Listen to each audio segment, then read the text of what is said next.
నమస్తే. లా excellence Telugu current అఫైర్స్కి స్వాగతం. ముందుగా ఇవాల్టి కొటేషన్ ప్లేస్లో కొన్ని అప్డేట్స్ అండి. లాస్ట్ 1 వీక్ వీడియోస్ ఏవైతే ఉన్నాయో, పెండింగ్స్ ఏవైతే ఉన్నాయో అవన్నీ మనం ఒక వీక్లీ వీడియోలో కంప్లీట్ చేద్దాము. సో దానికంటే ముందు నా అబ్సెన్స్లో రాంబాబు సార్ వీడియోస్ చేశారు. సార్కి థ్యాంక్ యూ. మీ అందరికి కూడా మీ అందరూ కూడా అర్థం చేసుకున్నారు, ఎంకరేజ్ చేశారు. Thank you very much.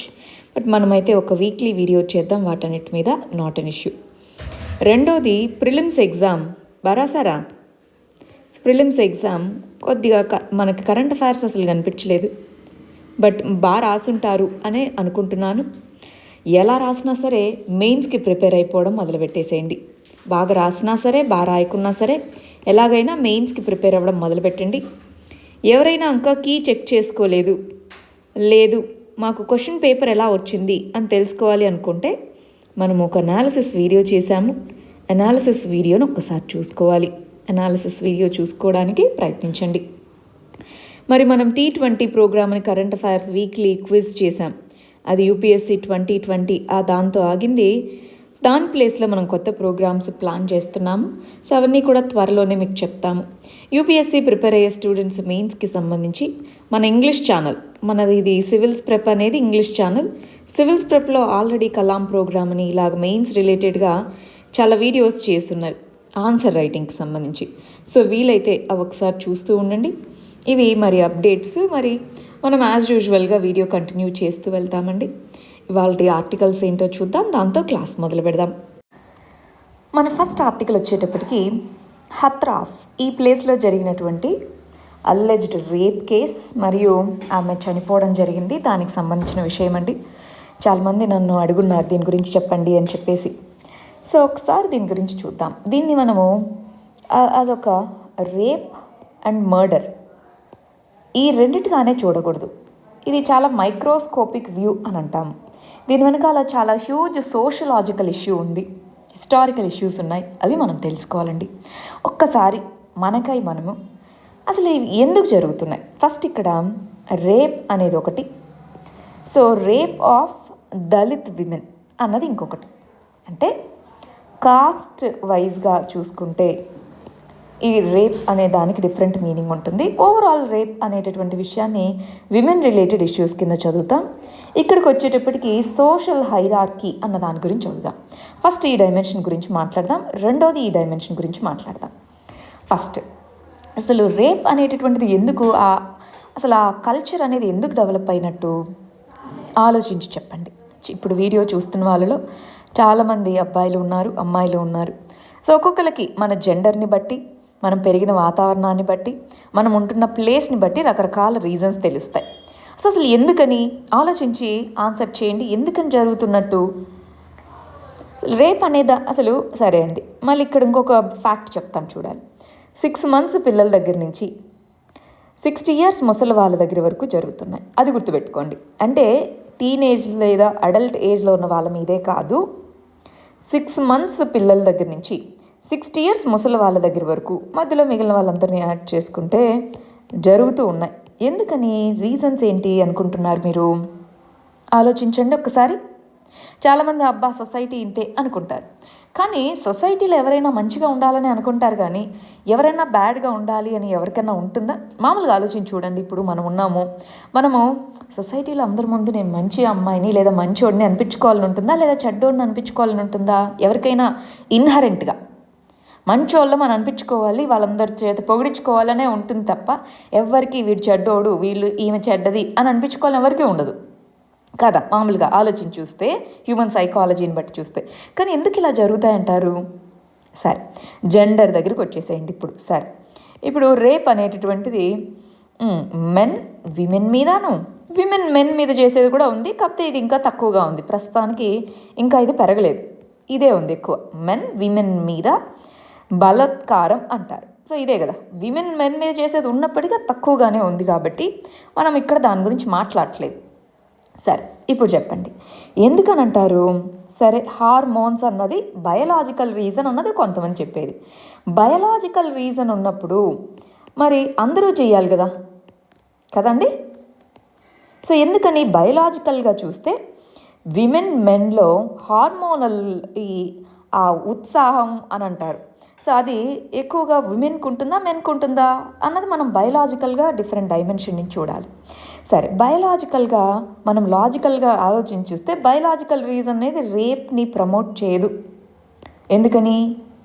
మనకంటూ కొన్ని సోషల్గా కొన్ని రెస్ట్రిక్షన్స్ ఉన్నాయి కాబట్టి బయలాజికల్ అర్జెస్ని సోషల్గా ఉండే రెస్ట్రిక్షన్స్ ఆపుతాయి. కానీ ఎప్పుడైతే ఈ సోషల్ రెస్ట్రిక్షన్స్ అనేటటువంటివి తప్పిపోతాయో, ఇప్పుడు మనకందరికీ తెలుసు, మనకి కనుక సోషల్ రూల్స్, కస్టమ్స్, చట్టాలు ఇవేమీ లేకపోతే ఎలా ఉండేది సొసైటీ? ఇప్పుడు నాకు ఇష్టం వచ్చిన అని కొట్టచ్చు, ఎవరు నన్నేమి అనరు అనుకుందాం ఫర్ ఎగ్జాంపుల్. ఇప్పుడు ఎలా ఉండేది సొసైటీ? మనకంటూ కొన్ని సోషల్ రూల్స్, కండిషన్స్ ఉన్నాయి కాబట్టేనా మనం ఇప్పుడు కొంతైనా ఆర్డర్ అనేటటువంటిది ఉంది. అంటే ఇక్కడ బయలాజికల్ అన్నది రీజన్ కాదు, సోషల్కి వచ్చేసేయండి. సోషల్ వాల్యూస్ మన చుట్టూ ఉన్నటువంటి ఇవి. అయితే మనం ఇక్కడ గమనించాలి, ఇప్పుడు మనకి రేప్స్ అన్నటువంటివి బాగా న్యూస్లో కనిపిస్తున్నాయి. కానీ ఇది కొత్త ఫినామినా కాదు, ముందు నుంచి ఉన్నదే. కాకపోతే రిపోర్ట్ అవుతున్నాయి, కేసులు నమోదవుతున్నాయి అంతే. కొత్తగా ఏమీ రేప్స్ పెరగట్లేదండి, చెప్పాలంటే ఇంకా తగ్గుతూ వస్తున్నాయి కంపారిటివ్లీ. కానీ రిపోర్ట్ అవ్వడం పెరుగుతుంది కాబట్టి, బయటకు వస్తున్నాయి కాబట్టి మనకి ఎక్కువగా కనిపిస్తున్నాయి అంతే. సరే, ఎందుకనండి ఇంత జరుగుతున్నాయంటారు? మన చుట్టూ మనం గమనించి చూస్తే మనకి ఒకటి చట్టాల మీద అవగాహన లేకపోవడం అంటారు. కానీ నేను పర్సనల్గా దీన్ని బిలీవ్ చేయాలి అనుకోవట్లేదు. ప్రతి ఒక్కరికి తెలుసండి, ఇలా చేయడం తప్పు, నేరం అని అందరికీ తెలుసు. శిక్ష పడుతుంది అని కూడా తెలుసు. తెలియదు అనుకుంటున్నారా మీరు? కొంతమంది అంటారు అన్ఎడ్యుకేటెడ్ పీపుల్ ఇలా చేస్తారని. మొన్న ఏదో ఒక ఇంటర్వ్యూలో చూస్తాను. అలా కాదు, ప్రతి ఒక్కళ్ళకి తెలుసు. కామన్ సెన్స్ ఉన్న ప్రతి మనిషికి ఇలా చేస్తే ఒకటి సోషల్గా యాక్సెప్టబుల్ కాదు, రెండు లీగల్గా శిక్ష పడుతుంది అని తెలుసు. కానీ ఈ శిక్ష ఎవరికి ఎన్ని సంవత్సరాలు పడుతుంది, ఏం పడుతుందిలే అనుకునేది వేరే విషయం. కానీ లీగల్గా మాత్రం అందరికీ తెలుసు. రెండోది వచ్చేటప్పటికి మనకి ఇప్పుడున్న ప్రజెంట్ జనరేషన్ కన్ఫ్యూజ్డ్ జనరేషన్, అవునా కాదా? సో రకరకాలైనటువంటి వ్యసనాలు ఇప్పుడు మీరు గమనించి చూస్తే మనకి కొన్ని ఈ పార్న్ వెబ్సైట్స్ కానివ్వండి, ఇవన్నీ చాలా ఈజీగా అవైలబుల్గా ఉండడము, ఇవన్నీ కూడా మనకి ఇంకొక రీజన్ అనుకోవచ్చు, అవునా? సరే, మూడో విషయానికి వస్తే మైండ్ సెట్. ఎందుకని? చాలా వరకు మీరు గమనించుంటే ప్రతి విమెన్ కూడా తన లైఫ్లో ఖచ్చితంగా ప్రతి విమెన్ అందరూ మేబీ 99.9%, కొంత ఇంకొక 0.01 తీసేద్దాం, మిగిలిన వాళ్ళు ఎప్పుడో ఒకసారి ఏదో ఒక రకంగా సెక్షువల్ హరాస్మెంట్ని ఫేస్ చేస్తుంటారు. అంటే అందరూ రేప్ అయి ఉంటారని కాదు. సెక్షువల్ హరాస్మెంట్ అనేది ఏ విధంగా అయినా సరే, మాటల ద్వారా కానీ చేతుల ద్వారా కానీ ఖచ్చితంగా 99% వరకు ఫేస్ చేసుంటారు. కానీ వాళ్ళలో 95% వరకు ఎప్పుడూ బయటికి చెప్పరు. దాంట్లో చాలా క్లోజ్ పీపుల్ నుంచే, అంటే బంధువులు, తెలిసిన వాళ్ళ దగ్గర నుంచి ఫేస్ చేసి ఉంటారు. 95% కేసులు బయటికి రావు. వచ్చే 5% కేసుల్లో కూడా మరీ గ్రేవ్, అంటే చాలా ఎక్కువ అని అనుకున్నవి తప్ప తీసుకొని రారు. పేరెంట్స్కి వీళ్ళందరికీ తెలిసినా కూడా పరువు అని అనుకుంటారు. ఇక్కడ గమనించాల్సిన విషయము, పోలీస్ స్టేషన్ అనేది భయంకరమైన ప్లేస్ కాదు. మనకి జబ్బు పడితే హాస్పిటల్కి, ఎడ్యుకేషన్కి, స్కూల్కి ఎలా వెళ్తామో పోలీస్ స్టేషన్ కూడా అలాంటిదే అన్న మనకి మైండ్ సెట్ వస్తే అప్పుడు బాగుంటుందేమో అండి. కానీ ఇప్పుడు పోలీస్ స్టేషన్ అంటే అదొక డిఫరెంట్ ఐడియా అనేటటువంటిది మనకు ఉంది. సో ఒకటి మైండ్ సెట్, ఏం కాదులే వీళ్ళని చేసినా వీళ్ళు చెప్పరు అన్న యాటిట్యూడ్ చాలామందిలో ఉంది. చెప్తే ఏమవుతుందో అన్న భయము ఉంది. సో అది ఫస్ట్ రీజన్.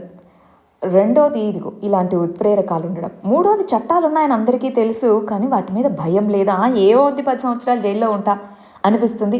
కొన్నిసార్లు ఆ ఎమోషనల్ స్టేట్లో అవేం గుర్తురావు, ఏదో ఒకటి చుట్టుపక్కల నలుగురు ఉంటే కొన్నిసార్లు అలా అంటూ ఉంటా. అలా ఇవి ప్రైమరీగా విమెన్ అండ్ మెన్కి సంబంధించి పవర్ డిఫరెన్స్ ఉండడము, సాఫ్ట్ టార్గెట్ అన్నమాట విమెన్ కాబట్టి. సో ఇవి జరుగుతూ ఉంటాయి. అది ఒక రకమైన విశ్లేషణ.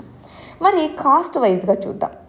కాస్ట్ వైజ్గా చూసేటప్పటికి సరే, ఇప్పుడు చూడండి, కాస్ట్ వైజ్గా చూసేటప్పటికి మరి దేంట్లో ఎక్కువ జరుగుతూ ఉంటాయి, ఎవరి మీద ఎక్కువ అత్యాచారాలు జరుగుతూ ఉంటాయి అని మనకి ప్రస్తుతానికి లెక్కలు తెలియవు. అంటే హయ్యర్ కాస్ట్లో ఉన్న వాళ్ళ, లేదా మిడిల్ కాస్టా, లేదా లోవర్ కాస్టా, ఇలాగ మనకి రకరకాల కాస్ట్ సిస్టమ్ అనేది సోషల్ హైరార్కీని ఏర్పాటు చేసింది. కాకపోతే వీటిలో మనము ఒక విషయం అయితే ఈజీగా అర్థం చేసుకోవచ్చు. అంటే మనం ఏ కాస్ట్కి సంబంధించిన వాళ్ళమైనా సరే, ఇక్కడ ఉన్నటువంటి మీరు ఒకసారి రూరల్ ఏరియాస్ గమనించి వెళ్తే, అర్బన్ ఏరియాస్లో కూడా ఉందండి, నేను డిస్క్రిమినేట్ చేయట్లేదు, కానీ రూరల్ ఏరియాస్లో ఎక్కువ మీరు గమనించవచ్చు. సో ఒక విమెన్ని తిట్టాలి అంటే జనరల్గా మీకు ఎటువంటి తిట్లు వినిపిస్తూ ఉంటాయి ఒకసారి గమనించి చూడండి. సో అంటే లోవర్ కాస్ట్కి సంబంధించినటువంటి విమెన్ని తక్కువగా చూడడం అనేటటువంటి యాటిట్యూడ్ చాలామందిలో ఉంది. అంటే వీళ్ళకి మాత్రమే రేప్కి గురి అవుతున్నారని నేను చెప్పట్లేదు, చాలామంది ఉన్నారు కానీ రిపోర్ట్ చేయట్లేదు, అందరికీ గమనించాలి, రైట్? అంటే సాఫ్ట్ టార్గెట్స్ అవుతున్నారు రూరల్ ఏరియాస్లో, ఎస్పెషల్లీ ఎప్పుడైతే సోషల్గాను ఎకనామిక్గాను వీక్గా ఉన్నప్పుడు అక్కడ ఎక్కువ టార్గెట్ అయ్యే అవకాశం ఉంది. మిగిలిన వాళ్ళు కూడా టార్గెట్సే అండి, కానీ ఇక్కడ ఎక్కువ టార్గెట్ అయ్యేటటువంటి అవకాశం ఉంది. వల్నరబిలిటీస్ ఎక్కువగా ఉన్నాయి.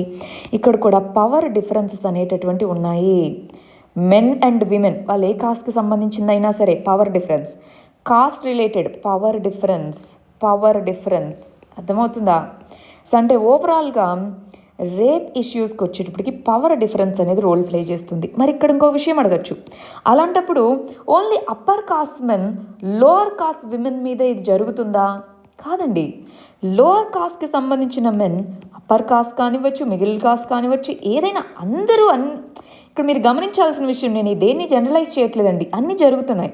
ఈ రివర్స్ కేసులోకి వచ్చేటప్పటికి, రైట్, ఈ రివర్స్ కేసుకి వచ్చేటప్పటికి ఎన్నో సంవత్సరాల సప్రెషన్, ఇన్ఈక్వాలిటీ. సో వాళ్ళు చేసినప్పుడు మేము చేస్తే తప్పేంటి, వీళ్ళకి ఇదే సరైన శిక్ష, వీళ్ళకి ఇదే సరైన బుద్ధి అన్నట్టుగా. ఇప్పుడు విమెన్ సొసైటీలో మార్పులు వస్తున్నాయండి.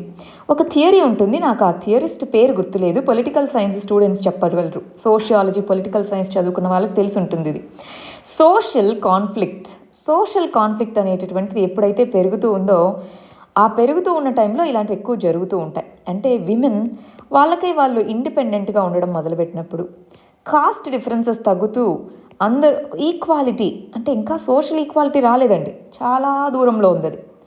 అట్లీస్ట్ ఎకనామిక్ ఈక్వాలిటీస్ ఇవి వస్తున్న టైంలో వీళ్ళు మాకంటే మించి వెళ్ళిపోతున్నారు, వీళ్ళు మమ్మల్ని డామినేట్ చేస్తున్నారన్న ఇన్సెక్యూరిటీ, ఆ ఇన్సెక్యూరిటీ కూడా కొన్నిసార్లు వీటికి కారకమవుతుంది. ఇన్సెక్యూరిటీ, ఇదిగో ఇన్ఈక్వాలిటీస్, ఇదిగో వీళ్ళు మమ్మల్ని ఇలా చేశారు కదా, మేము విమెన్ని చేస్తే ఏమవుతుంది అన్న ఇలాంటి యాటిట్యూడ్ కావచ్చు, రకరకాల యాటిట్యూడ్స్ అన్నవి, రైట్. మరి ఇండియాలోనే కాస్ట్ సిస్టమ్ ఉంది కాబట్టి ఇండియాలోనే రేప్స్ అవుతాయి, మిగిలిన వాటిలో అవ్వవా? అవుతాయి. ఇందాక మనం చెప్పిన men and women power difference అనేది అన్ని సొసైటీస్లో ఉంది, డెవలపింగ్, అండర్ డెవలప్డ్ అన్ని సొసైటీస్లో ఉంది. మరి ప్యాట్రియార్కల్ సొసైటీస్ అని అంటాం. ప్యాట్రియార్కల్, విమెన్కి తక్కువ ప్రిఫరెన్స్, మెన్కి ఎక్కువ ప్రిఫరెన్స్ ఇచ్చినప్పుడు అది జరుగుతూ ఉంటుంది. రెండోది ఇప్పుడు అన్నామే, ఇలాంటి సోషల్ ఈక్వాలిటీస్. మనకి కాస్ట్ సిస్టమ్ ఉంది, వేరే దేశాల్లో క్లాస్ సిస్టమ్ ఉంది, అప్పర్ క్లాస్ లోవర్ క్లాస్ అంటారు, అక్కడ వేరే డిఫరెన్స్. సో సోషల్ డిఫరెన్సెస్ ఉన్నప్పుడు ఇలాంటివి జరుగుతూ ఉన్నాయి. అంటే నేను దీన్ని సపోర్ట్ చేస్తున్నానన్నా కాదు, తగ్గించాలి, సోషల్ డిఫరెన్సెస్ తగ్గించాలి. మనం ఎప్పుడూ కూడా అండి, కాస్ట్ యూజ్ ఎంత ఉందో మిస్యూజ్ కూడా అంతే ఉంది. సో అటు రెండు సైడ్ల నుంచి మిస్యూజ్ ఉంది, గమనించాలి, రెండు సైడ్ల నుంచి కూడా మిస్యూజ్ అనేటటువంటిది ఉంది. మరి దీని నుంచి వచ్చే డిస్క్రిమినేషన్ని తగ్గించి ఎప్పుడు వస్తాము అన్నది అదొక కళగా మిగిలిపోకూడదు, మన జనరేషన్లోనే అవ్వాలి అని నేను అనుకుంటున్నాను. అంటే ఒక మనిషిని తన యొక్క మెరిట్ ద్వారానే, తన యొక్క యాటిట్యూడ్, తన యొక్క ప్రవర్తన, తన యొక్క బిహేవియర్, తన యొక్క ఆలోచన, తన యొక్క శక్తి, వీటిని బట్టి ఒక మనిషిని మనం రెస్పెక్ట్ ఇవ్వగలిగి అంచనా వేయగలిగినప్పుడు వేసే సొసైటీ రావాలి అని నేను అనుకుంటున్నాను. ఎప్పుడో ఇంకొక 400-500 సంవత్సరాలకు కాదు, మనమున్న ఈ టైంలోనే. మెరిట్ అనేది బేసిస్గా ఉండాలి. నువ్వు విమెన్, నీ పొజిషన్ ఇది, నువ్వు ఈ కాస్ట్కి సంబంధించిన వాడు, నీ పొజిషన్ ఇది కాదు, అతని యాటిట్యూడ్ ఏంటి, లేదా ఆమె యాటిట్యూడ్ ఏంటి, వాళ్ళ ప్రవర్తన ఏంటి, వాళ్ళు చేసే పనులేంటి, వీటిని బట్టి ఒక మనిషికి రెస్పెక్ట్ ఇవ్వాలి. వాళ్ళకున్న డబ్బులు, వాళ్ళు ఏ కుటుంబంలో పుట్టారు, వాళ్ళు ఏ కులంలో పుట్టారు, అవి కాదు. అప్పుడు ఇలాంటి ఇన్ఈక్వాలిటీస్ తగ్గుతాయి. దాని మాత్రాన ఇలాంటి విమెన్ మీద ఇన్ఈక్వాలిటీస్ తగ్గుతాయి. అక్కడే చెప్తున్నా, జెండర్లో కూడా ఈక్వాలిటీస్ ఉండాలి, ఈక్వల్ ట్రీట్మెంట్ ఉండాలి. ఈక్వాలిటీ అంటే అందరిని ఒకటేలాగా ట్రీట్ చేయడం అని కాదు, ఈక్వాలిటీ ఆఫ్ ఆపర్చునిటీ ఉండాలి, ఈక్వాలిటీ ఆఫ్ ట్రీట్మెంట్ ఉండాలి, ఈక్వాలిటీ ఆఫ్ ట్రస్ట్ ఉండాలి. అప్పుడే ఇలాంటి వాటికి సొల్యూషన్ దొరుకుతుందండి. రైట్? సో ఇది నా కల కూడా. ఒక మనిషిని తన మెరిట్ని బేస్ చేసుకుని ఎస్టిమేట్ చేయాలి. తన బట్టలు, తన డబ్బులు కాదు, తన ఆలోచన విధానం, తన ఆలోచన పరిణతి, ఇవి ఒక మనిషిని డిఫైన్ చేయాలి. ఈరోజు కూడా మీరు చూసుంటారు, ఒక కేసులో ఒక అమ్మాయిని రేప్ చేసి తను తగలబెట్టేశారనమాట ఇంట్లోనే. అంటే ఇక్కడ ఆ యాటిట్యూడ్, ఈగో. సో ఆ యాటిట్యూడ్స్ కానివ్వండి, రకరకాల కారణాలు ఉన్నాయి. అంటే విమెన్ సైడ్ నుంచి ఏమి మిస్టేక్స్ లేవు అని చెప్పను, కొంతమందిలో కొన్ని ఉన్నాయి. కానీ అది ఒక మనిషిని రేప్ చేయడానికి, ఒక మనిషిని చంపడానికి రీజన్ కాకూడదు. కాదంటారా? సరే, మరి ఇలాంటి కేసుల్లో రేప్ కేసెస్కి సంబంధించి చట్టాలు ఎన్నో ఉన్నాయి. మరి ఇక్కడ గమనించి చూస్తే ఈ యూపీలో జరిగినటువంటిది మాత్రం ఇంకా పోలీసులు దాన్ని రేప్ కేసుగా కూడా నిర్ధారించలేదు. అర్థమవుతుంది. ఇంకా చాలా గ్యాప్స్ అనేటటువంటివి దాంట్లో ఉన్నాయండి. కానీ ఇప్పుడున్న సొసైటీలో చట్టాలు డబ్బులున్న వాళ్ళకి చుట్టాలు అంటూ ఉంటారు. సో అలా జరగకుంటే బాగుంటుందన్నది నా కోరిక. ఈ కేసులో అయినా సరే డబ్బులున్న వాళ్ళకి చుట్టాలు కాదు, చట్టాలు అందరికీ సమానం. పోలీస్ స్టేషన్ అనేది ఒక హాస్పిటల్, ఒక స్కూల్, ఒక గవర్నమెంట్ ఆఫీస్ ఎలాగో పోలీస్ స్టేషన్ కూడా అలాగే. ఒక డాక్టర్, ఒక టీచర్, ఒక రెవెన్యూ ఆఫీసర్ ఎలాగో పోలీస్ కూడా అలాగే. అలా కాకుండా పోలీస్ స్టేషన్కి వెళ్ళడమే ఒక తప్పు. అసలు అక్కడికి వెళ్తే డబ్బులు తీసుకుంటారు, లేదా మనల్నే ఇంకా విక్టిమ్ చేసి పంపిస్తారు, న్యాయం జరగదు అన్న యాటిట్యూడ్ నుంచి మనం ఒక డాక్టర్ దగ్గరికి వెళ్తే ట్రీట్మెంట్ చేసి ఎలా పంపిస్తారో అలాగా ఒక పోలీస్ దగ్గరికి వెళ్తే, ఒక పోలీస్ వ్యవస్థను అప్రోచ్ అవుతే మనకి జస్టిస్ జరుగుతుంది అని మనకి ఆ మార్పు అనేది రావాలి. అది ఎలాగా అన్నదానికి చాలా చాలా ఇది ఉంది. బట్ ఆ మార్పు రావాలి, మనలో కూడా మార్పు రావాలండి. మనలో కూడా మార్పు అనేది ఉండాలి. అది ఆలోచించండి. ఒక్కొక్కరికి ఒక్కొక్క పాయింట్ తెలిసి ఉంటుంది, మీరు అది కమెంట్స్లో పెట్టచ్చు. సో మీరు ఇలాంటి విషయాల మీద మీరు మాట్లాడితే నేను హ్యాపీగా ఫీల్ అవుతానండి. చిన్న చిన్న మతాలు, చిన్న చిన్న విషయాలు కాదు, ఇవి మన సొసైటీకి సంబంధించిన విషయాలు. మనం ఊరికే 4 ముక్కలు నేర్చుకొని 4 బిట్లు కరెక్ట్ పెట్టిపోవాలి అనుకునే స్టూడెంట్స్కి అయితే ఏం చెప్పలేను. బట్ ఒక సొసైటీ కాన్షియస్నెస్ ఉన్న స్టూడెంట్స్ ఆలోచించాలని నేను కోరుకుంటున్నాను. సరే, ప్రస్తుతానికి లాస్కి సంబంధించిన చట్టాలు చాలా ఉన్నాయి. Indian penal code, Indian evidence act, code of criminal procedure, protection of children from sexual offences act, sexual harassment of women at work places, ఇలాంటివన్నీ ఉన్నాయి. ఇలాంటి ఎన్నో చట్టాలు అనేవి వచ్చాయి. ఒకసారి చూద్దామా? ఇదిగోండి, రేప్ మరియు సెక్షువల్ అఫెన్సెస్కి సంబంధించి ఏమేమి చట్టాలు వచ్చాయని ఇక్కడ ఉన్నాయండి. ఒకసారి చూసుకోండి.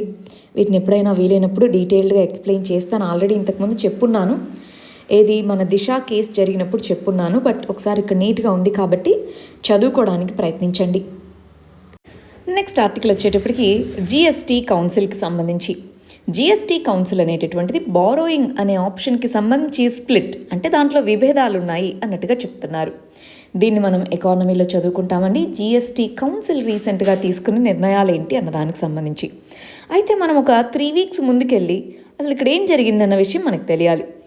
జిఎస్టీకి సంబంధించి జిఎస్టీ కంపెన్సేషన్ సెస్ అనేది ఉంది. అది అయితే తెలుసు కదా మనందరికీ. మనం దీంట్లో జరుగుతున్న ప్రాబ్లమ్స్ ఏంటి, కంపెన్సేషన్ సెస్ అని చెప్పి వేస్తున్నది స్టేట్స్కి అందట్లేదు, ఇవన్నీ చదువుకున్నాం. అయితే జిఎస్టీ కంపెన్సేషన్ సెస్ సరైన మొత్తంలో లేదు, మీరు అప్పు తెచ్చుకోండి కొన్ని రోజులకి, మేము మళ్ళీ మీరు తీసుకున్న అప్పును మేము కడతామని ఎవరు చెప్పారు?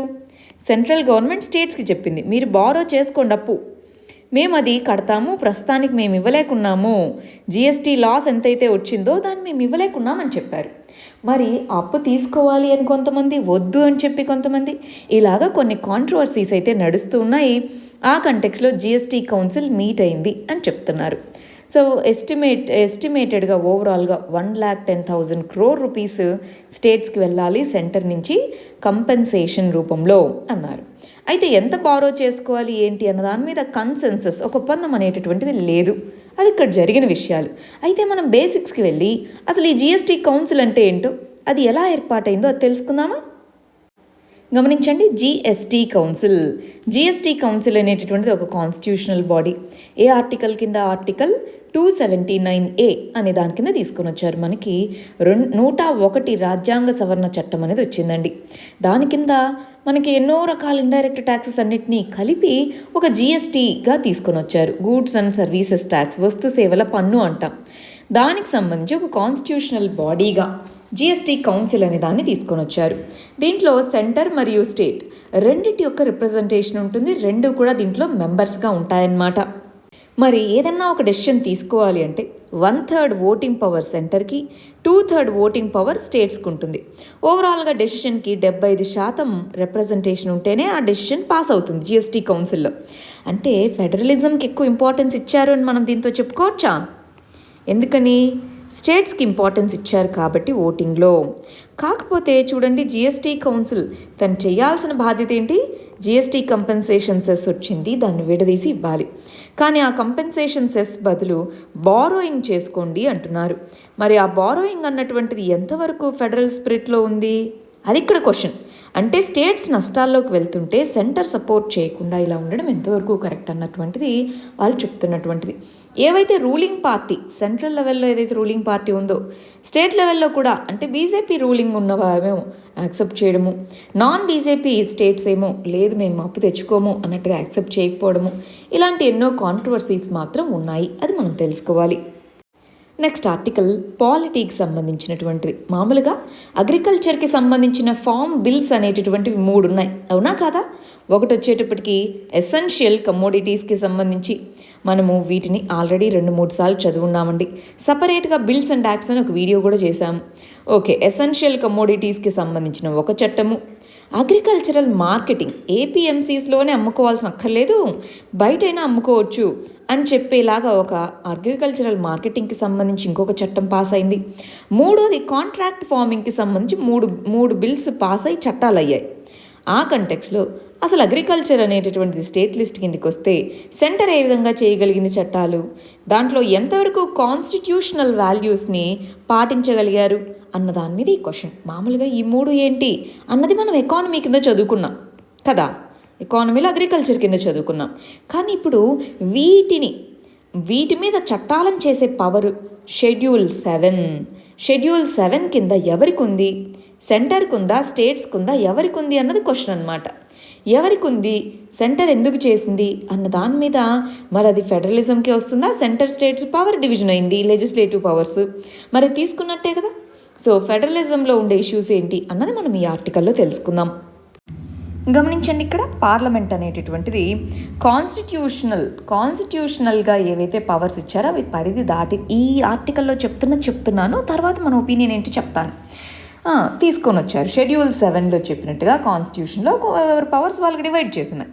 Agriculture, fair markets, trade and commerce ఇవన్నీ కూడా స్టేట్ లిస్ట్లో ఉన్నాయి. అంటే వీటన్నిటికీ సంబంధించి చట్టాలు చేసే పరిధి ఎవరికి ఉన్నట్టు? స్టేట్ లెజిస్లేచర్కి ఉన్నట్టు. సెంటర్ ఏం చెప్పింది అంటే ఇదిగో మాకు ఎంట్రీ 33, ఈ లిస్ట్లో ఎంట్రీ 33 అనేటటువంటి కన్కరెంట్ లిస్ట్లో ఉంది.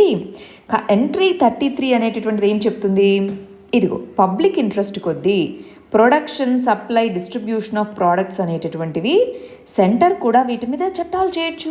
మరి వాటిలో మేము అగ్రికల్చరల్ ప్రోడక్ట్స్ మీద చట్టాలు చేశాము. సో దానికి ఏంటి? అగ్రికల్చరల్ ప్రోడక్ట్స్ మీద చట్టాలు చేశాం కదా, సో మాకు కూడా అధికారం ఉంది. ఎంట్రీ 33 కింద ప్లస్ కన్కరెంట్ లిస్ట్లో ఉంటే సెంటర్, స్టేట్ 2 చట్టాలు చేసామనుకోండి, ఎవరి చట్టం చెల్లుతుందండి? సెంట్రల్ చట్టమే ప్రివైల్ అవుతుందా? కేంద్రం యొక్క చట్టమే అంటే పార్లమెంటరీ చట్టమే ప్రివైల్ అవుతుంది. అది ఉంది కదా, మరి మాకేం ఇబ్బంది లేదన్నట్టుగా వాళ్ళు చెప్తున్నారు. కానీ ఇక్కడ మనం గమనించాల్సింది విషయం ఏంటి అంటే సుప్రీంకోర్ట్ ఆఫ్ ఇండియా కొన్ని కేసెస్లో దీని గురించి ఏం చెప్పిందో తెలుసుకుందాం. ITC limited versus agricultural produce market committee Bihar, ఈ కేసులో ఏం చెప్పింది? స్టేట్స్ అనేటటువంటివి మార్కెట్ ఫీ టొబాకో యార్డ్స్ మీద వాటి మీద ఇంపోజ్ చేయొచ్చు. వాటిని ఏపీఎంసీ కింద కాకుండా బయట పెట్టినా సరే, టొబాకో బోర్డు చట్టం అని దాన్ని బయట పెట్టినా సరే స్టేట్స్కి పవర్ ఉంది అని సుప్రీంకోర్టు చెప్పింది. అంటే స్టేట్స్ మార్కెట్ని కంట్రోల్ చేయొచ్చు అని చెప్పడం జరిగిందనమాట.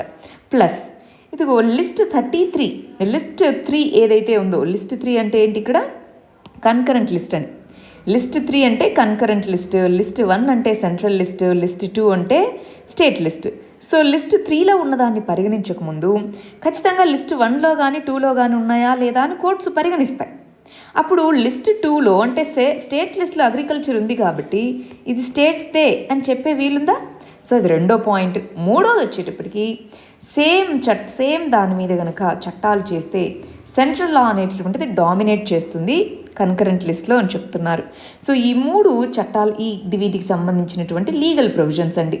మరి దీన్ని కోర్టుకు తీసుకువెళ్ళినప్పుడు కోర్టు ఏ విధంగా మరి రెస్పాన్స్ ఇస్తుందన్నది మనం వేచి చూడాలి. బట్ ఓవరాల్గా అయితే ఇది లీగల్ ఇష్యూస్ ఉన్నాయి దీంట్లో అన్నది చెప్తున్నటువంటిది. నెక్స్ట్ ఆర్టికల్ చూద్దాం. సోషల్ జస్టిస్లో హెల్త్ ఇష్యూస్ అన్న దాని కింద చదువుకుంటామంటే ఇక్కడ కోవిడ్-19కి సంబంధించిన ఇష్యూ అనమాట. కోవిడ్-19కి సంబంధించి పాండమిక్ పీక్, ఈ పాండమిక్ విశ్వ మహమ్మారి అంటాం. సో రకరకాల టెస్ట్లో మనకు తెలిసింది ఏంటి అంటే పీక్ స్టేజ్కి ఇంకా వెళ్ళలేదు అని ఇండియాలో. ఇంకా వెళ్ళలేదు అంటే ఇంకా ఎన్ని కేసులు మనం చూడాలి అన్నటువంటిది విషయం.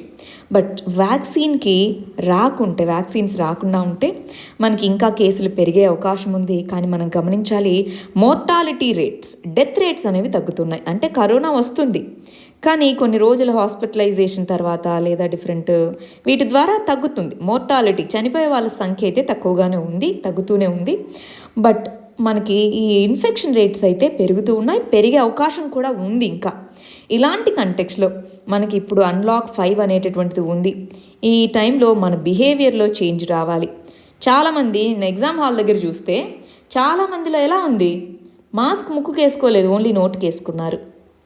ఒక సైడ్ మాస్క్ పెట్టుకోవడం, స్టూడెంట్సే అందరూ, యూపీఎస్సీ రాసే స్టూడెంట్సే. సో మనలో బిహేవియరల్ చేంజ్ రావాలి. ట్రాన్స్పోర్ట్ చూడండి, 2 రకాల సిస్టమ్స్లో చేంజ్ రావాలి. ఒకటి ఇన్స్టిట్యూషనల్ చేంజెస్ రావాలి, ట్రాన్స్పోర్ట్, ఇలాంటి వీటన్నిటిలోనూ హైజీన్ని మెయింటైన్ చేయాలి. అది గవర్నమెంట్ సైడ్ నుంచి వాళ్ళు తీసుకోవాల్సిన మెజర్స్. రెండోది ఇండివిజువల్ లెవెల్ నుంచి చేంజెస్ రావాలి, అది మన సైడ్ నుంచి చేంజెస్ రావాలి.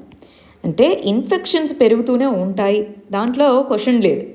కానీ మరణాల సంఖ్య తగ్గించగలమా అన్నది మన చేతిలో ఉంది, మనం తీసుకునేటటువంటి మెజర్స్ని బట్టి ఉంటుంది. సో ఇప్పుడు ఇది మన ఇండివిజువల్ రెస్పాన్సిబిలిటీకే వచ్చింది. నెక్స్ట్ ఆర్టికల్ చూడండి. సోషల్ జస్టిస్లో ఎడ్యుకేషన్ అనే దాని కింద చదువుకుంటాము. 2047కి మన ఎడ్యుకేషన్ వ్యవస్థ ఎలా ఉండబోతుంది?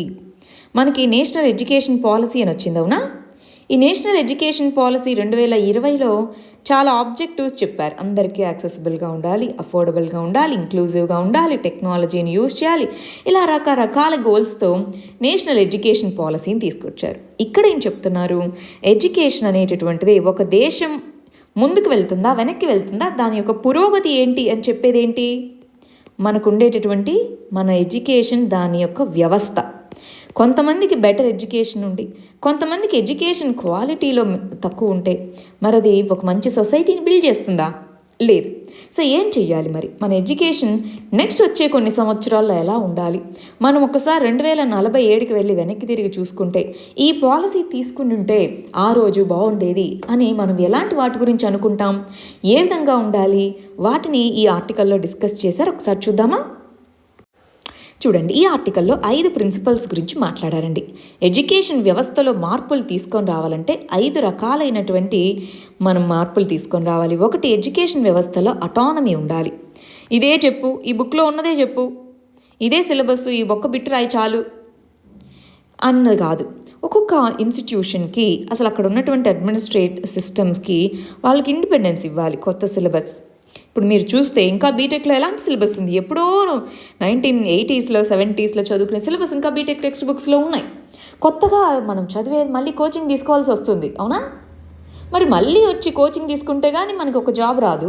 సో అలాంటి దీంట్లో మనకి ఎందుకు ఆ కరికులం మార్చాలి కదా. అలాంటి అటానమీ ఉండాలి. లర్నింగ్ మీద ఫోకస్ చేయాలి, మార్క్స్ మీద కాదు. ఎంత నేర్చుకుంటున్నాం, అప్లికేషన్ ఏంటి, దాని మీద ఫోకస్ చేయాలి. ట్రాన్స్ డిసిప్లినరీ అంటున్నారు. అంటే ఇప్పుడు నాకు మ్యాథ్స్ ఇష్టము, బయాలజీ ఇష్టం, కానీ ఇప్పుడు అలాంటిది ఉందా? ఆప్షన్ లేదు. అలా కాకుండా అలా మనకిష్టమైన ఫీల్డ్ని మనం చూస్ చేసుకోవాలి, అలాంటి ఆపర్చునిటీని కల్పించాలి. నెక్స్ట్, టెక్నాలజీ ఇన్నోవేషన్ అనేటటువంటిది ఈ 21st సెంచరీని డిఫైన్ చేస్తుంది. దానికి తగ్గట్టుగా ఎడ్యుకేషన్ మారాలి. మరి ఎడ్యుకేషన్ ఓన్లీ మెటీరియలిస్టిక్ కాకూడదు. Education only mind set. Education అనేది ఓన్లీ 4 బిట్లు నేర్పించి 4 పాయింట్లు చెప్పి పంపించేది కాదు. మనలో వాల్యూస్ని, మన మైండ్ సెట్ని, మన కల్చర్ని, వీటిని ప్రొటెక్ట్ చేసుకునేటటువంటిదే మన ఎడ్యుకేషన్ అంటే. అవునా? సో దానికి సంబంధించి ఈ 5 క్వాలిటీస్ని కనుక మనం మన ఎడ్యుకేషన్ సిస్టంలో తీసుకొని రాగలిగితే మన ఫ్యూచర్, మనకి చెప్తారు కదా, ఇప్పటి నేటి తరం పిల్లలే రేపటి భారతదేశానికి వాళ్ళే భవిత అని చెప్తారు, వాళ్ళే మార్గదర్శకులు అని చెప్తారు. మరి ఆ విధంగా ఉండాలంటే ఈ క్వాలిటీస్తో మన ఎడ్యుకేషన్ సిస్టమ్ని మనం బిల్డ్ చేసుకోగలగాలి. నెక్స్ట్ ఆర్టికల్ చూడండి. ఇండియాలో ఎకనామిక్గా, ఎకలాజికల్గా మనం చాలా నష్టపోయాం. సో వీటిలో రెయిన్బో రికవరీ ప్లాన్. రెయిన్బో అని ఎప్పుడు వాడతామండి? రెయిన్బో అంటే నార్మల్గా ఏంటి? మల్టిపుల్ కలర్స్ కదా. సో రెయిన్బో రికవరీ అంటున్నారు. గవర్నాన్స్కి సంబంధించింది, సోషల్ ఇంక్లూజన్ అన్న టాపిక్. అంటే అటు ఎకనామిక్గాను మనం వెనకబడి ఉన్నాము, ఇటు సోషల్గాను మనకు ఎన్నో ప్రాబ్లమ్స్ ఉన్నాయి, ఇటు ఎన్విరాన్మెంటల్ లేదా ఎకాలజీ, సో ఎకలాజికల్గా ప్రాబ్లమ్స్, సోషల్ లెవెల్లో ఎన్నో రకాల అసమానతలు, ఇన్ఈక్వాలిటీస్ ఉండడము, ఎకనామికల్గా ఎంతో వెనకబడి ఉండడము. సో వీటన్నిటినీ మనం మరి ఏ విధంగా చూసుకోవాలి అన్నది ఇక్కడ మన విషయం. ఈ మూడింటిని ఏ విధంగా సరిచేయాలి, ఈ మూడింటిని సరిచేసేలాగా మనం రికవరీ ప్లాన్ చేసుకోవాలి. దాన్నే రెయిన్బో అని ఎందుకన్నారు?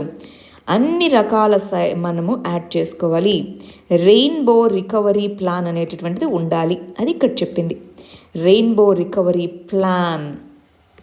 ఇక్కడ చూడండి, ఇదిగో మనకి యుఎస్ఏలో సివిల్ సొసైటీ అన్నది గ్రీన్ న్యూ డీల్ అన్నారు. యుఎస్ఏలో ఎన్నికలు జరుగుతున్నాయి కదా, దానికంతా జరుగుతుంది. గ్రీన్ న్యూ డీల్ అంటే ఏంటి? ఇదిగో ఈ COVID-19 రికవరీ బయటికి రావాలి అంటే మీరు ఎన్విరాన్మెంట్ని ప్రొటెక్ట్ చేస్తూ కూడా గ్రోత్ని తీసుకొని రండి. అంటే క్లైమేట్ మరియు న్యాచురల్ ఎన్విరాన్మెంట్ మీద ఫోకస్ చేసి గ్రోత్ని తీసుకొని రండి అన్నారనమాట. ఈ కంటెక్స్లో ఇండియాలో మనకి రెయిన్బో న్యూ డీల్ అనేది కావాలి. అంటే ఓన్లీ ఎన్విరాన్మెంట్నే కాదు, ఈసారి మనం ఎకలాజికల్ ప్రొటెక్షన్తో పాటు ఇన్ఈక్వాలిటీస్, సోషల్ ఇన్ఈక్వాలిటీస్ని తగ్గిస్తూ మెజర్స్ తీసుకోవాలి. మరి ఏమేమి తీసుకోవాలి మెజర్స్? ఇంతకీ production of goods and services డీసెంట్రలైజ్డ్గా ఉండాలి. అప్పుడేమవుతుంది? ఎంప్లాయ్మెంట్ వస్తుంది. అప్పుడేమవుతుంది? అన్ని ప్రాంతాలకి గ్రోత్ డిస్ట్రిబ్యూట్ అవుతుంది. లోకల్ కాటేజ్ స్మాల్ ఇండస్ట్రీస్ని ఎంకరేజ్ చేయాలి. అవునా? Employment guarantee schemes only rural ఏరియాస్కే కాదు, అర్బన్ ఏరియాస్కి కూడా ఉండాలి. Public investment, health, education, housing, transportation, వీటిలో పబ్లిక్ ఇన్వెస్ట్మెంట్ ఎక్కువగా ఉండాలి. ఇన్ఫ్రాస్ట్రక్చర్ డీసెంట్రలైజ్డ్గా ఉండాలి. ఆల్రెడీ డెవలప్ అయిన ప్రాంతంలోనే కాదు, అన్ని ప్రాంతాల్లోనూ ఉండాలి. Goods hand made in India, made in ఇండియాకి హ్యాండ్ మేడ్ గూడ్స్ని ఎంకరేజ్ చేయాలి. వెల్త్ డిస్ట్రిబ్యూషన్, డబ్బులున్న వాళ్ళకి డబ్బులు అక్యుములేట్ అవుతూ ఉంటుంది. ఆ వెల్త్ని డిస్ట్రిబ్యూట్ చేయాలంటే ఎక్కువ ట్యాక్స్ వేయాలి. Inheritance tax. ఫాదర్ సంపాదించారు, ఆ ఫాదర్ నుంచి వాళ్ళ అబ్బాయికో వాళ్ళ అమ్మాయికో వెల్త్ వస్తున్నప్పుడు దాని మీద ఎక్కువ ట్యాక్స్ వేయండి. వీళ్ళు సంపాదించలేదు కదా, ఎక్కువ ట్యాక్స్ వేయండి. దాన్ని ఇన్హెరిటెన్స్ ట్యాక్స్ అంటారు. అది హ్యూజ్గా వేయాలి, అసమానతలు తగ్గుతాయని చెప్తున్నారు. ఈ కంటెక్స్లో మనకి కొన్ని మోడల్స్ గురించి మాట్లాడడం జరిగిందండి. నెట్వర్క్ ఎకానమీ అంటే ఏంటి? విలేజెస్ని, వీటన్నిటిని లోకల్ మార్కెట్స్తో లింక్ చేయాలి. సేవా అంటే ఇది ఒక NGO అనమాట. సేవ అనేటటువంటిది 100 మైల్ రేడియస్, దీనికి ఒక్కొక్క 100 మైల్ రేడియస్లో సెల్ఫ్ సఫిషియంట్ యూనిట్గా, అంటే అన్ని రకాల ప్రొడక్షన్ వ్యవస్థలు అక్కడ ఉండాలి అని చెప్తున్నారు. మరి కుటుంబశ్రీ ఎక్కడ? కేరళలో విమెన్ ఎంపవర్మెంట్ మరియు లోకల్ వీటిని, సో హ్యాండీక్రాఫ్ట్స్కి, వీటికి ఎక్కువ ఇంపార్టెన్స్ ఇచ్చారు. అలాంటి వాటిని స్కేలప్ చేసుకోవాలి. ఈ విధంగా మనము రెయిన్బో న్యూ డీల్ అనేది మన ఇండియాలో తీసుకొని రాగలము. అసమానతలను తగ్గిస్తూ, ఎన్విరాన్మెంట్ని ప్రొటెక్ట్ చేస్తూ ఎకానమీని రివైవ్ చేయగలము. వెరీ వెరీ ఇంపార్టెంట్ అండి. మెయిన్స్ పాయింట్ ఆఫ్ వ్యూలో జాగ్రత్తగా చదివిపెట్టుకోవాలి. నెక్స్ట్ చూడండి, కేవీ కామత్ రిపోర్ట్ అనేటటువంటిది RBI తీసుకుంది. RBI నియమించిన కమిటీ అన్నమాట, కేవీ కామత్ కమిటీ. ఆ రికమెండేషన్స్ ఇచ్చింది. ఏంటి? COVID-19 ద్వారా ఎఫెక్ట్ అయిన కంపెనీస్ ఏ విధంగా బెయిల్ అవుట్ చేయాలి, వాటిని బయటికి తీసుకొని రావాలి అన్న దానికి సంబంధించి. దీన్ని మనం ఎకానమీలో బ్యాంకింగ్ వ్యవస్థ అన్న దాని గురించి చదువుకుంటామండి. ఇదిగో కేవీ కామత్ కమిటీ అసలు ఏమేమి రికమెండేషన్స్ ఇచ్చింది, దానికి సంబంధించి ఏమేమి ఉన్నాయో చెప్పండి అని అందనమాట. సో RBI కమిటీ నియమించిందండి. ఇదిగో మనకి ఈ కోవిడ్ టైంలో చాలా నష్టం వచ్చింది కదా, మీరు ఎస్టిమేట్ చేయండి అసలు ఏ విధంగా వీటిలో నష్టపోయిన వాళ్ళకి రికవరీ చేయాలి, వాటిని ఏ విధంగా బెయిల్అవుట్ చేయాలి, అది చెప్పండి అన్నారు. ఆ కమిటీ ఏమో రిపోర్ట్ ఇచ్చింది. కానీ అది పబ్లిక్ చేయలేదు. సో అసలు ఏం చేయాలి అనుకుంటున్నారు, ప్లాన్ ఆఫ్ యాక్షన్ ఏంటి, దీని ఇచ్చిన రికమెండేషన్స్ గురించి అన్నట్టుగా కోర్టు అడగడం జరిగింది ఆర్బీఐని. మరి ఆర్బీఐ ఏమేమి చెప్తుంది ఏంటి అన్నది మనం ఒకసారి చూద్దాం. హియరింగ్ 13th ఉంది, అప్పుడు ఫైనల్గా ఏంటి అన్నది మనం చూద్దామండి. నెక్స్ట్ ఆర్టికల్ సైన్స్ అండ్ టెక్నాలజీకి సంబంధించింది. డిఆర్డిఓ సక్సెస్ఫుల్గా ASW అంటే యాంటీ సబ్మెరీన్ వార్ఫేర్, సబ్మెరీన్స్ని target చేయగలదన్నమాట.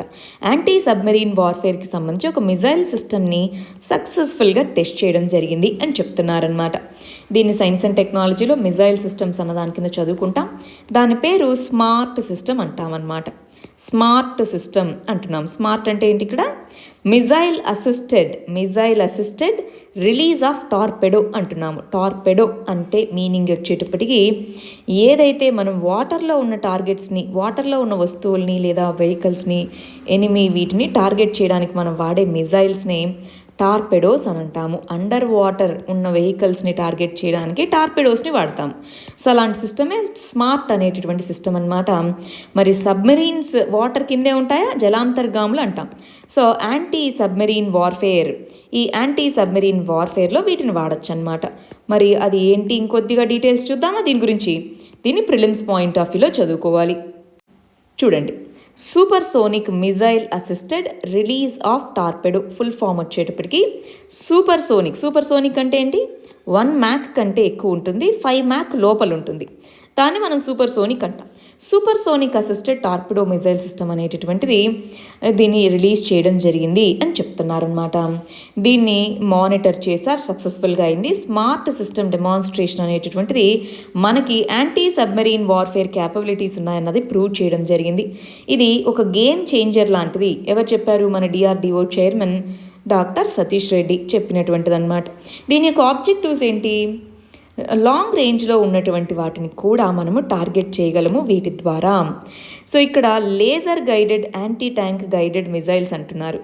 Laser guided anti tank guided missiles వీటిని కూడా మనం సక్సెస్ఫుల్గా టెస్ట్ చేసాం. దీంతో పాటు ఇవి డిఆర్డిఓ యొక్క స్మార్ట్ అనే మిషన్కి సంబంధించి మనం తెలుసుకోవాల్సిన విషయాలు. నెక్స్ట్ వచ్చేటప్పటికి వైరస్ రీసెర్చర్స్, దేనికి సంబంధించిన వాళ్ళు, హెపటైటిస్ సి వైరస్కి సంబంధించి వైరస్ రీసెర్చ్ చేసిన వీళ్ళకి నోబెల్ మెడిసిన్ ప్రైజ్ అనేది లభించడం జరిగిందన్నారు. మనం ఏం చేద్దామంటే అండి, నోబెల్ ప్రైజ్ అన్నిటికీ కలిపి ఒక వీడియో చేద్దాం. ఒక్కొక్క రోజు అక్కడక్కడ ఉంటాయి, మనము చూసుకోవడానికి కష్టం అవుతుంది. సో అన్నీ రిలీజ్ చేశాక ఇంకొక 6 రోజుల్లో మనకు అన్నీ రిలీజ్ అవుతాయి వరుసగా. సో అన్నీ వచ్చాక ఒకేసారి నీట్గా నోబెల్ ప్రైజెస్ అన్నిటి గురించి డీటెయిల్డ్ వీడియో చేసుకుందాం, సరేనా. నెక్స్ట్ ఆర్టికల్ ఇంటర్నేషనల్ రిలేషన్స్కి సంబంధించి క్వాడ్ మీటింగ్ అంటున్నారు. మనకి టోక్యో జపాన్లో క్వాడ్ అంటే ఏంటి, క్యూ అంటారు. Q4 అంటే ఏంటి, గ్రూప్ ఆఫ్ 4 కంట్రీస్. ఎవరెవరు, జపాన్, ఇండియా, USA, ఆస్ట్రేలియా, ఇవేనా 4 దేశాలు. సో వీళ్ళందరూ మీట్ అవ్వడం జరిగింది. మరి వాళ్ళు ఏం మాట్లాడుకోబోతున్నారు, దాని ద్వారా వచ్చే విషయాలు ఏంటి, బైలేటరల్ మీటింగ్స్ కూడా మన ఎక్స్టర్నల్ అఫైర్స్ మినిస్టర్ చేపడతారంటున్నారు.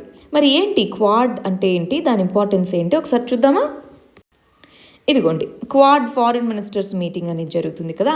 దాంట్లో 5 విషయాల గురించి మాట్లాడుకోబోతున్నారు. ఒకటి సైబర్ సెక్యూరిటీ, వ్యాక్సిన్ డెవలప్మెంట్ ఎలాగా, డిస్ట్రిబ్యూషన్ ఎలాగా, ఆస్ట్రేలియాని మలబార్ ఎక్సర్సైజ్ అనేటటువంటిది ఇప్పుడు జపాన్, ఇండియా, USA ఈ 3 కలిపి చేసే నేవీ ఎక్సర్సైజ్.